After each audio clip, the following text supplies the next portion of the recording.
తెలుగు ఇండస్ట్రీలో ఓటమి ఎరగని దర్శకుడు రాజమౌళి స్టూడెంట్ నెంబర్ 1 చిత్రంతో తన ప్రస్తావాన్ని మొదలుపెట్టి ఇప్పటివరకు ఎన్నో అద్భుతమైన చిత్రాలకు ప్రాణం పోశారు. ఇక జాతీయ స్థాయిలో గుర్తింపు తెచ్చుకున్న బాహుబలి చిత్రం గురించి ఎంత చెప్పినా తక్కువే. తెలుగు చిత్రం స్టామినా ఏంటో యావత్ దేశానికి తెలిసేలా చేశారు రాజమౌళి. ప్రస్తుతం బాహుబలి సీక్వెల్ బాహుబలి 2 చిత్రం నెలాఖరులో విడుదల కాబోతోంది. ఇప్పటికే ఈ చిత్రానికి సంబంధించిన పోస్టర్లు, ట్రైలర్లు స్పెషల్ మీడియాలో దుమ్ము రేపుతున్నాయి. అంతేకాదు సినిమాలోని ముఖ్య పాత్రలేని ప్రాచుర్యం పొందాయి. ముఖ్యంగా శివగామి రోల్ అయితే అద్భుతంగా పండింది. ఆ పాత్ర పోషించిన రమ్యాకృష్ణ నటనే దానికి కారణమని వేరే చెప్పక్కర్లేదు.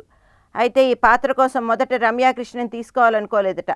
ఆమె ప్లేస్లో ఒకప్పుడు తెలుగు ఇండస్ట్రీ నటులతో నటించిన అతిలోక సుందరి శ్రీదేవిని తీసుకోవాలనుకున్నారట. కానీ శ్రీదేవి భారీగా రెమ్యూనరేషన్ అడగడంతో వెనకడుగు వేశారు. ఈ విషయంలో తన తప్పు అంగీకరించాడు రాజమౌళి.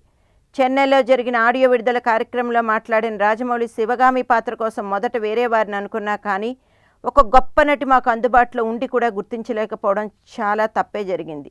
రమ్యాకృష్ణ అలా అందుబాటులో ఉన్నా వేరే వారి కోసం ప్రయత్నించా, అందుకు సిగ్గుపడుతున్నా. ఈ విషయంలో ఆమెకు సభాముఖంగా క్షమాపణ చెప్తున్నా. ఆవిడ అద్భుత నటనతో శివగామి పాత్రను పండించారని ప్రశంసించాట రాజమౌళి.